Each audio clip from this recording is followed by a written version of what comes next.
Friends good morning. Assam পুলিচৰ ABUB যিটো interview আছে এইটো 3 তাৰিখৰ পৰা আৰম্ভ হ'ব। ঠিক আছে, তো আপোনালোকে গম পাইছে আপোনালোকে ছোৱালীৰ ইণ্টাৰভিউ 3 তাৰিখৰ পৰা আৰম্ভ হ'ব। ঠিক আছে, আৰু আসাম পুলিচৰ যিটো ডিষ্ট্ৰিক্ট ৱাইজ যিটো পোষ্ট আছে সেইটো বহুত কম পোষ্ট আছে। এইবাৰ কাট অফটো বহুত হাই যাব। ঠিক আছে, তো আপোনালোকে ভালকৈ প্ৰেক্টিছ কৰক, দিন ৰাতি ভালকৈ প্ৰেক্টিছ কৰক। ঠিক আছে, 3200 মিটাৰ ল'ৰাসকলৰ লগে আৰু ছোৱালীসকলৰ লগে 1600 মিটাৰ, গম পাইছে। আৰু আসাম পুলিচৰ ইমান ল'ৰা ছোৱালী এপ্লাই কৰিছে এইবাৰ 4,04,000 ল'ৰা ছোৱালী টোটেল এপ্লাই কৰিছে।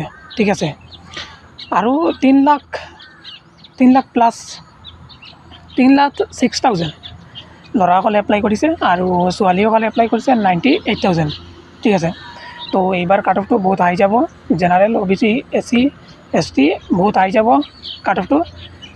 আপোনালোকে ভালকৈ প্ৰেক্টিছ কৰক, আৰু যেতিয়া আসাম পুলিচৰ বাবে ইনফৰমেশ্যন আহিব, ন'টিছ আহিব, ঠিক আছে, তো মই আপোনালোকে লৈ আহিব। ঠিক আছে, আপোনালোকে মোৰ চেনেলটো ছাবস্ক্ৰাইব কৰিব। ঠিক আছে ফ্ৰেণ্ডছ, আজিৰ ভিডিঅ'টো আসাম পুলিচৰ বাবে এইটো জানকাৰী হয়। ঠিক আছে।